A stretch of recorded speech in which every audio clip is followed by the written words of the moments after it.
খরচ করে যাতে কাস্টমারের চাপে ভালো। আমি কথা বলি দেখি। সালাম আলাইকুম, কেমন আছেন? সবাই আছে, সবাই ভালো আছে। আজকে চলে আসলাম যে ঢাকায় আসার পরে নাস্তা খাওয়ার জন্য আসছি। আরো একদিন আসছি এই জায়গায়, আমার কাছে নাস্তাটা খুব ভালো লাগছে। এই জায়গার নাস্তার দোকানটার লোকেশন হচ্ছে পান্তাপথ, এখানে বিআরবি হসপিটাল না,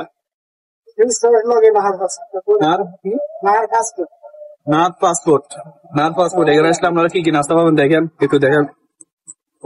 এখানে আছে সবজি রোল না, সবজি রোল আছে, জিলাপি আছে, এখানে সিঙ্গারি আছে, সমুচা আছে, এখানে যে মিনি বার্গার পাইবেন, মিনি বার্গার, এখানে ছোলা বুট আছে, আর তাছাড়া নুডলস আছে, এখানে মনে হয় এগুলো পার্টি কি বলে এগুলো সবজি বন। তো আপনারা চলে আসবেন এখানে, এগুলো সব নিয়ে এবার 10 টাকা করে, এগুলো কত? এগুলো পাবেন 30 টাকা করে। আমার একটু খাইলাম, অন্যান্য জায়গায় খাই, কিন্তু শহর অঞ্চলে সবকিছু আসলে তাজা পাওয়া যায় না, বাসি গন্ধ কর, ভালো লাগে না। এখানে আসলে আমার কাছে খুব ভালোই লাগছে, তাজা খাবার। আমরা চলে আসবেন। আল্লাহ হাফেজ।